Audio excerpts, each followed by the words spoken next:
আর অন্যদিকে আজ এনআইএ যাওয়ার আগেই সিআইডির জালে মূল প্ররোচনাকারী বাগডোগরা থেকে গ্রেপ্তার করা হয়েছে আইনজীবী মোফাক্কারুল ইসলামকে, যার 14 দিনের ইতিমধ্যেই পুলিশ হেফাজতের নির্দেশও দেওয়া হয়েছে। বেঙ্গালুরু পালানোর আগেই বাগডোগরা বিমানবন্দরে গ্রেপ্তার, সিআইডির হাতে গ্রেপ্তার মোফাক্কারুল ইসলাম এবং তার সহযোগী একরামুল বাগানি।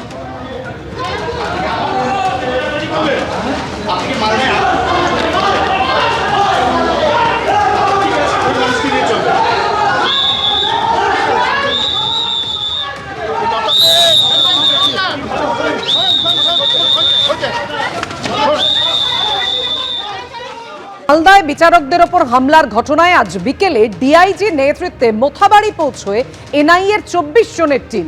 সেখানে 3 ভাগে বিভক্ত হয়ে যায় তারা। অন্যদিকে তদারকির জন্য কলকাতায় চলে আসেন এনআইএর আইজি সোনিয়া সিং। এই মুহূর্তে আমরা সরাসরি চলে যাব মোথাবাড়ি থানায়। আমাদের সঙ্গে রয়েছেন আমাদের প্রতিনিধি সুকান্ত মুখোপাধ্যায়। সুকান্ত, এটা বলো, এই যে সারাদিন ধরে এনআইএ তদন্ত করলো, 3 ভাগে বিভক্ত হয়ে একেবারে টাইম লাইন ধরে কোন দিকে, কোন পথে তারা এগিয়ে নিয়ে যেতে তদন্ত চাইছে? দেখো, এখন সবথেকে বড় চ্যালেঞ্জ যেটা এনআইএর কাছে রয়েছে যে আগামী সোমবার দিন অর্থাৎ 6 এপ্রিলের মধ্যে প্রাথমিক রিপোর্ট তারা ইলেকশন কমিশনকে দেবেন। যেমনটা ইলেকশন কমিশনের নির্দেশ ছিল যে ঘটনা ঠিক কী ঘটেছিল, নেপথ্যে কী কারণ ছিল এবং ঘটনার পর যে উদ্ধার কাজের সময় কেন এত দেরি হলো। তাই 3টে জায়গাকে আলাদা করে ভাগ করে এনকোয়ারি ইতিমধ্যে শুরু করেছেন এনআইএ তদন্তকারীরা। যদিও এখনও পর্যন্ত এনআইএ সূত্রে যেটা খবর যে তারা এফআইআর রেজিস্টার কিন্তু করেনি এবং সেই পরিপ্রেক্ষিতে এখনও পর্যন্ত যে 35 জনকে গ্রেফতার করা হয়েছে তারা কিন্তু জেলা পুলিশেরই হস্তক্ষেপ হেফাজতে রয়েছে। আজকে 4টের কিছু পরে 24 জনের একটি টিম এনআইএর তারা এখানে আসে। প্রথমে তারা কালিয়াচক থানার সামনে থেকে মোথাবাড়ি থানার সামনে আসে। সেখান থেকে তারা প্রথম যে ইনভেস্টিগেশন শুরু করে সেটা হচ্ছে ঠিক মোথাবাড়ি যে চারমাথা মোড় রয়েছে সেখানে এনআইএর আধিকারিকেরা নামেন।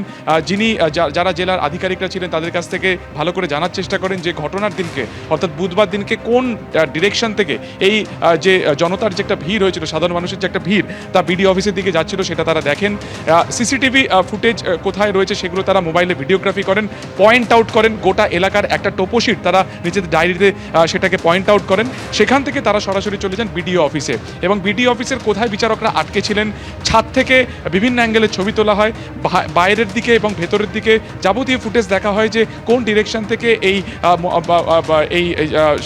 যারা বিক্ষোভকারীরা ছিল তারা সেখানে আসে, কোন ডিরেকশন থেকে রাত্রেবেলাতে এই বিচারকদেরকে বার করে নিয়ে যায় এবং সবথেকে ইম্পর্টেন্ট আরও একটি টিম কিন্তু চলে যায় আমলিতলা অর্থাৎ ঘটনাস্থল থেকে কয়েকশো মিটার দূরে, যেখানে বাঁশের ব্যারিকেড করে এই বিচারকদের গাড়ি আটকানোর চেষ্টা হয়েছিল এবং যেখানে তাদের গাড়ির উপর স্টোন পেল্টিং বা ইট বৃষ্টি হয়। ফলত সার্বিকভাবে সমস্ত জায়গাতে তারা ঘুরে সমস্ত কিছু পয়েন্ট আউট করেন, সিসিটিভি তারা খতিয়ে দেখেন এবং তারা বিস্তারিত যে তথ্যগুলো রয়েছে সেগুলো তারা নথিভুক্ত করেন এবং তারপরে তারা সরাসরি চলে আসেন কিন্তু থানা থেকে বেশিরভাগ অফিসার তারা আজকে একেবারে হোটেলে ব্যাক করে গেছেন। তার কারণে আজকে তদন্তের জন্য তারা আরও বেশ কিছুদিন থাকবেন, কিন্তু কিছু অফিসার এখনও থানাতে রয়েছেন। বিশেষ করে ঘটনার পরে কখন জিডি করা হলো, কখন প্রথম ফোন এসেছিল মোথাবাড়ি থানাতে, পুলিশের কি রেসপন্স ছিল, সে সময় কারা ডিউটিতে ছিলেন, এই যে সার্বিক একটা চিত্র বুধবার দিনকে বিকেল 4টে থেকে একেবারে গভীর রাত পর্যন্ত থানার কি গতিবিধি ছিল, থানার যারা অফিসাররা ছিলেন তাদের কি প্রম্পট অ্যাকশন ছিল এবং বিচারকরা কোন রাস্তা থেকে যাওয়ার সময় তাদের উপর অ্যাটাক হয়, এই যাবতীয় বিষয় তারা কিন্তু নথিভুক্ত করছেন, তারা কিন্তু লিপিবদ্ধ করছেন এবং এখান থেকে সরাসরি তারা আইজিকে, যিনি কলকাতায় রয়েছেন, তাকে সরাসরি সেটাকে রিপোর্ট করা হচ্ছে। আগামী দুদিনও এই যে তদন্ত প্রক্রিয়া, এই যে তথ্য কালেকশন, তথ্য সংগ্রহ, সেই প্রক্রিয়ায় কিন্তু তারা চলবে এবং সোমবার রিপোর্ট দিতে হবে সুপ্রিম কোর্টে। ধন্যবাদ তোমায়।